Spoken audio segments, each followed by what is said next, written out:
Hello, welcome one, welcome all to the Sssdl Supreme 7-Star Draft League award ceremony for the end of our first regular season. Season 1 is in the books, the regular season at least. We still got the playoffs upcoming, but I did want to do a fun little award show, give credit where it's due, who did great in the regular season, and, give them their flowers. So, just getting us started. I put a lot of effort into this. I hope you guys like it. Tried to do a bunch of fun stuff. But starting us off, here are our categories we're going to run through today. We're going to start off with a season summary and kill leaders. Next, we're going to look at the all defense teams, followed by the all Sssdl teams. Next will be the individual awards themselves, and lastly will be the coveted MVP award. So, starting us off, just wanted to take a quick look at the seasons. Shout out to Steven for getting the first seed. 7-1 is mighty impressive, and mind you, that loss is from a forfeit, so he won every single game that the Little Rock Lycan showed up to. Shout out to Chalk for getting second. I came in third. McGriddleso had a fantastic run at the end of the season to end up fourth. Ryan and Wacko were excellent through the entire season. 5-3 is really quite good. To end up 5-6, we were just a little top heavy this season. And then James and Sam coming up the rear in our 7 and 8 seeds, both going 4-4. Congratulations to you guys for making the playoffs. I hope we have a really fun playoffs. I'm already excited with the matchups we've got it set up, and I'm excited to see what's to come. For those of you who didn't make it, thank you so much for playing, and I've really appreciated all you guys for playing, and I hope to see you guys all applying for next season. I can't make any promises. We'll have to see what shakes out, but would love to. I appreciated all you guys playing is really all I got to say. Power Fable came up 9th, 3-5. Abashta as well at 10th.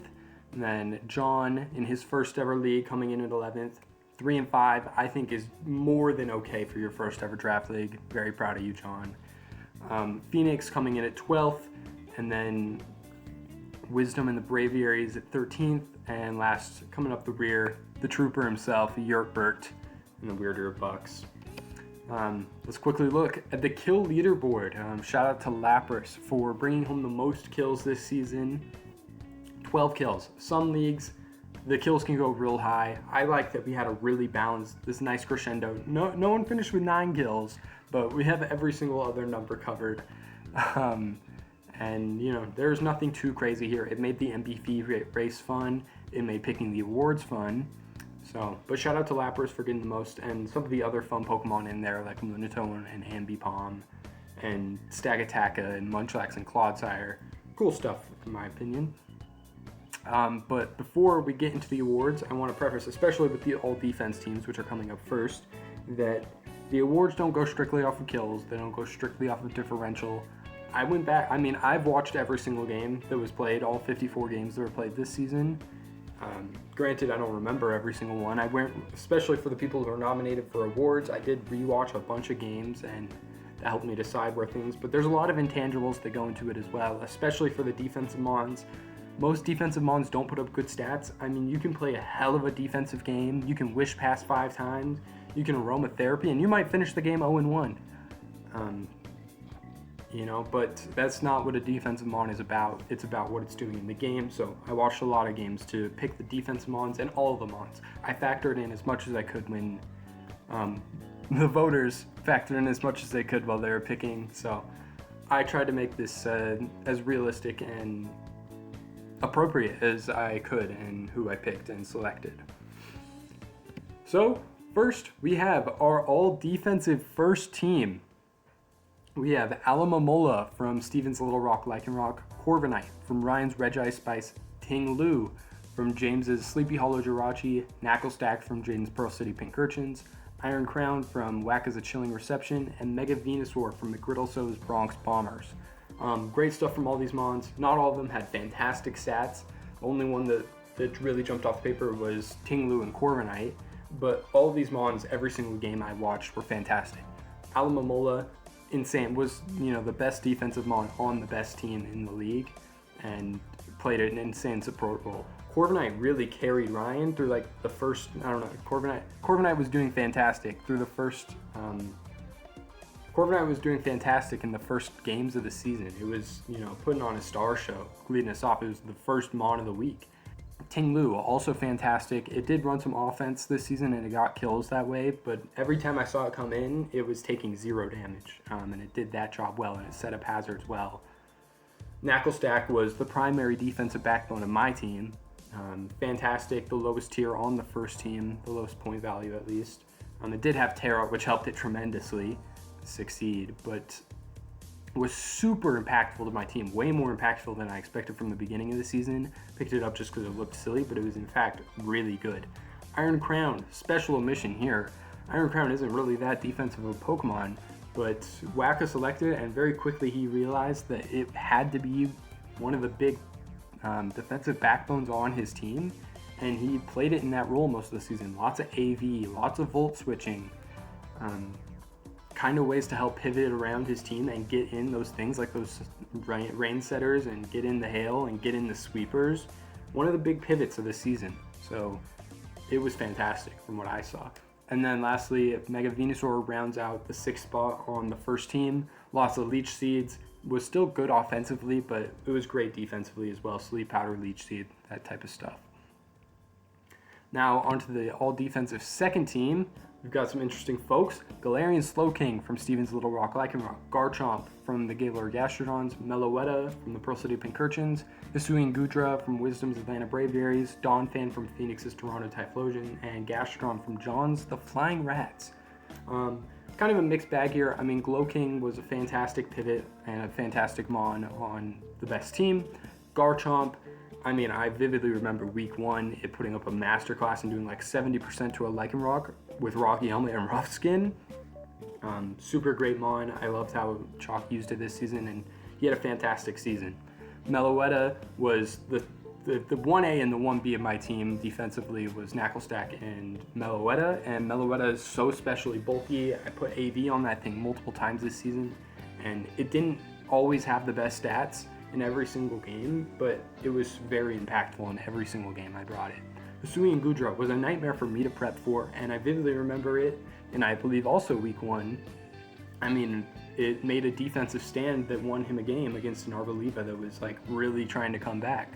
Donphan, especially in the end of the season, the back half of the season, I remember seeing this thing put on a lot of awesome defensive masterclasses. Gastrodon had a little bit of an up and down season, and you know, when I was first nominating things, I thought of Gastrodon and I was like, oh, it got toxicked a lot. But even though it was toxicked a lot and he had to run Flame Orb that one time, which cool tech, it was still good. I watched it. It put in some work against me. It was the number 1 threat I had to deal with. I couldn't win until it was dead. And it put in work, I remember, against Yurtbert with the Storm Drain. Really cool with Terra. So good stuff there from John. Now, all Sssdl first team. We have Zapdos from Waka's A Chilling Reception, Lapras from Sam's Ghost City Go-Goats, Great Tusk from the Little Rock Lycanroc, Chien-Pao from McGriddleso's Bronx Bombers, Meloetta from the Pearl City Pincurchins, and Ambipom from Ryan's Regi Spice. Super fun first team, if you ask me. Quite a mixed bag of high tiers and low tiers. And really only one first round pick here in Chien-Pao. But Zapdos really played a lot of offense this season on Waka's Rain team, and it was fantastic. It finished with 10 kills. It was one of the few Mons with the most kills in the league, and that's why it's here. Lapras, the kill leader. It had to be here, right? It was fantastic in terms of differential, in terms of offense, in terms of defense. Great Tusk shows up here. Arguably the best Pokemon on the best team in the league. Truly the Jason Tatum of Sssdl. Fantastic stuff. Chien-Pao, the first overall pick, lived up to the name. Not a lot of first round picks really showed up here in the awards as much as you'd expect. Chien-Pao lived up to the hype. Meloetta, like I said, it was fantastic defensively for me, and it even had a game where it was fantastically it was good offensively for me every game, but it did have that game that really set it apart, and it finished with 8 kills, and that's why Meloetta sneaks in here for its overall capabilities offensively and defensively. And then my favorite Mon here on the first team, Ambipom, is super sick. Gotta love Ryan's fun Mons. Ambipom, 10 kills is very impressive. Yeah. Next, second team, we've got Ting Lu from the Sleepy Hollow Jirachi, Lunatone from the Gaylord Gastrodons, Corviknight from the Regi Spice, Palafin from the Jirachi, Slitherwing from the Pearl City Pincurchins, and Overquill from Waka's A Chilling Reception. Some more fun Pokemon here. Tinglu, like we said, defensively very strong. Finished pretty high up in the kill rankings, earned itself a spot. Lunatone. Lunatone barely hit the game's requirement, and in 2 of the games it didn't really do anything, but in 2 of the games it was the best Pokemon we saw all season. So that's the reason it didn't quite reach that height of the first team, even though it was top 6 at kills. It's because it really had 2 dud games and 2 fantastic games, but still good enough for second team for me, especially from a 1-pointer. Fantastic stuff from Chalk. I'm excited to see it in the playoffs, maybe?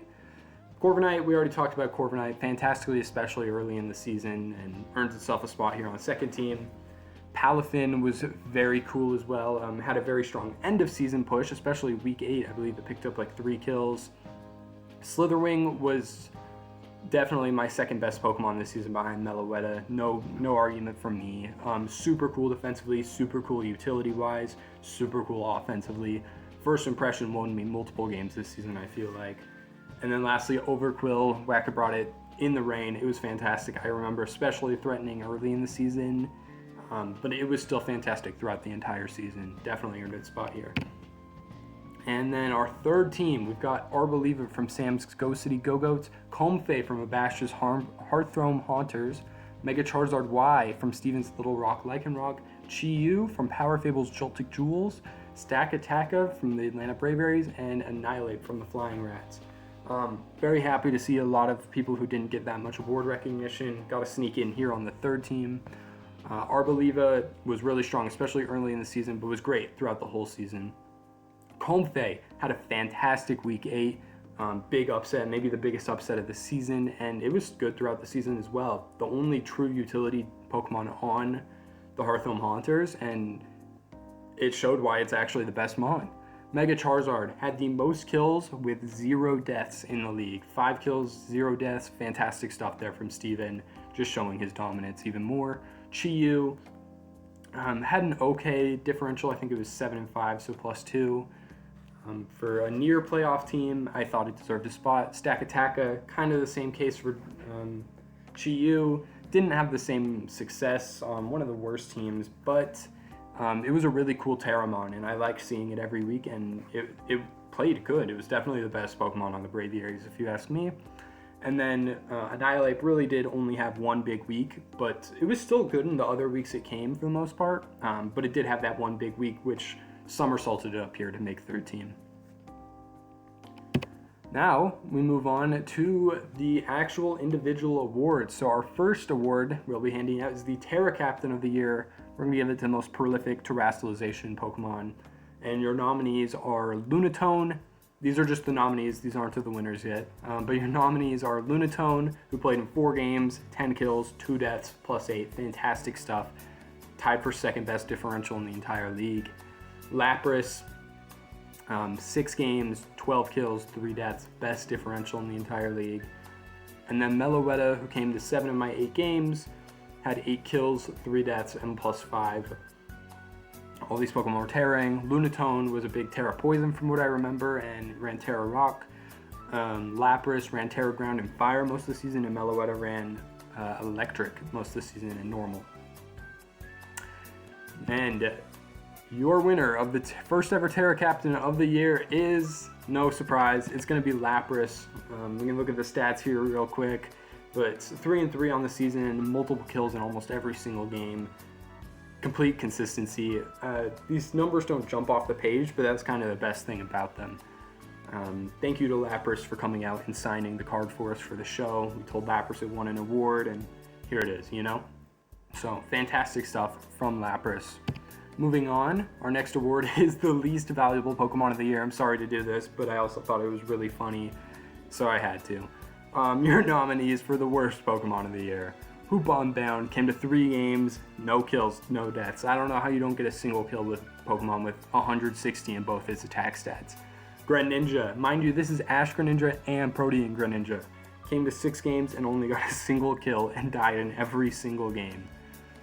And lastly, Iron Leaves, who was one of the few Pokemon to come to 8 games this season, and it died in 8 games this season and only had 1 kill. Your winner, or loser, depending on your preference, for the LVP is Iron Leaves. Iron Leaves didn't have the best season. We mailed in the card for Iron Leaves. We told Iron Leaves he won an award, and he destroyed the card. He like crumpled up the top half of the card because he knew he wasn't actually here to win an award. I'm sorry, Yerpert. I don't mean any disrespect. This is just formalities and good for bookkeeping for the league for the rest of the time to have things like this. So there's room for improvement for Iron Leaves going forward, but man, I saw this guy click Sword Stance like 10 times this season, and I think I saw it click Leaf Blade once. So you hate to see it. Our next actual award, Heat of the Year. Your nominees are Curse Zapdos from Waka in Week 3 against me. Weakness Policy Screamtail ran by Phoenix against Samki in Week 2. And then Waka's Meteor Beam Cobblytops versus Ryan in Week 5. Super cool stuff. And Waka got 2 of the nominees because he comes up with the heat. Your winner is Zapdos. This Zapdos was against me, unfortunately, but it was fantastic and super creative, if you ask me. Curse, Supercell Slam, Drill Peck. I've never seen physical Zapdos before. It might be a thing, but I think it's still crazy to bring, and although it didn't pick up the stats in that game necessarily, I think it just got 1 kill, but it killed my Knuckle Stack. And mind you, Knuckle Stack was my only thing that even had a chance of switching in on Ursaluna. And it got 1v1 by a physical Zapdos. So that goes to show you how impressive this thing was. And on top of that, it was super cool, and he won the game because of it. Great stuff, Waka. Our next award, the Defensive Pokemon of the Year, the Depoy. The one and only. Your nominations are Corviknight from the Regi Spice, 6 games, 6 kills, 3 deaths, plus 3. Alamamola from the best team in the league, the Little Rock Lycanroc, 5 games, 3 kills, 3 deaths.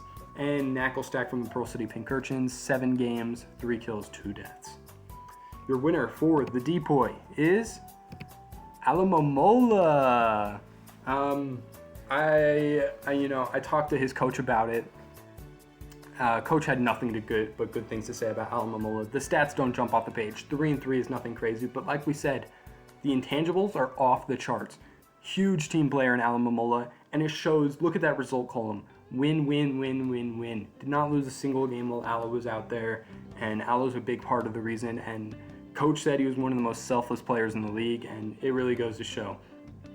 Fantastic stuff, and Coach said he was maybe the most impactful player on the entire team, more than Great Tusk, more than Meowscarada, more than Charizard. So who am I to say it's not, right? So great stuff from Alamamola, great defensive stuff, Regenerator, Wish Pass, you know the deal. Our next award, Coach of the Year. We've got our nominees, Waka, Steven, and Samki. This isn't as cut and dry as some of the other awards, so I do want to explain why I nominated these 3 instead of strictly off of record or whatnot. Waka had some of the most inventive sets in the entire league. He had 2 of the Heat of the Year nominees. He won the award. He won Heat of the Week multiple times. You gotta give some recognition to coaching in genius like that. That's exactly the type of stuff I want to see, and I want to give my flowers. So that's why Waka makes it, and he was still 5-3, which is fantastic. Next, we got Steven. I don't think there's any explanation here necessary on why he's here. 7-1, first seed. And then Sam. This one's a little curious. You're like, why is Samki here? He was only the 8th seed. Samki is here because of the young dominance. One of the youngest coaches in the league, coaching one of the youngest teams in the league, and a rough start, an 0-2 start, and then he rattled off 4 in a row. Lapras was a big part of that, but the coaching genius is a big part of that too. I have already noticed team building with Sam that he's come such a far way in this season, and maybe he's not the top Coach of the Year nominee, but he does deserve his flowers for getting a lot better at Mons and having these results. This is his first time ever making the playoffs in a draft league. This is maybe his 3rd or 4th season playing draft. Super cool stuff. Wanted to give Sam some recognition. With that being said, your Coach of the Year is going to be Steven. That's just how it is. We all knew this was coming, let's be real. But very good stuff from Steven here. We got to look at his team sheet. I mean, he won every single game he played. Did have to take the forfeit loss due to out of Pokemon situations. But look at the differentials on this Pokemon, man. The only one with a -1 is Cyclizar. And I could have told you before the season that the best Mons player in the entire world can't get Cyclizar to anything better than 0. So, crazy stuff. Nothing that jumps off the page as the greatest Mon of all time on his team. He didn't get carried by a 30-0 Mewtwo. He played good team Pokemon, and he had the support from the D-Boy. He had great Tuscan Meowscarada and Mega Charizard, all doing fantastic things, great coaching, and the heavy favorite to win the championship. We'll have to see what goes on. He does have a fun first matchup against the 5 seed. Very ballsy of Steven, the 1 seed, to pick the 5 seed, but I love it. I love the energy, and wishing the best for Steven. Our next award, we're here. We have reached the MVP, the most valuable Pokemon. You can see the nominees. Chien-Pao, 7 games, 11 kills, 4 deaths. Lapras, 6 games, 12 kills, 3 deaths. Ambipom, 6 games, 10 kills, 4 deaths. Fantastic stuff. Chien-Pao, the first pick, Lapras, the Terra Cap, and Ambipom, the low-tier menace. I can't ask for a more fun MVP race. It was hard. The voters, it came down real close. Ultimately, 2 of these guys did pull away, but it was hard for the voters to decide, and I had to do multiple recounts on the votes just to make sure we had everything in check, and we do have the official results, and you will see them in just a second. Your MVP for the inaugural season of Sssdl is Lapras. I was really stuck on Chien-Pao for a while, but I did ultimately decide it does deserve to be Lapras. Lapras was a part of carrying a team to the playoffs, a rookie team to the playoffs, and it was fantastic, and more than that, it was consistent. Actually, when I first thought about it, I was like, no, Lapras had 1 big game against me, and Lapras does not deserve to be MVP because of that. But then I went and looked at Chien-Pao's stats, and it really only had 2 big games. It had a 4K and it had a 3K, and it won both those games, and it was a big part of the reason, and it's still second in MVP voting for that. But it had dud games. It had 0-1s. It had a lot of 1-1s. Where you look at Lapras, it had 2 1-1s to finish the season against 2 of the best coaches in the league. The other 2 nominated coaches for Coach of the Year. I mean, you don't know what Sam can be up to here.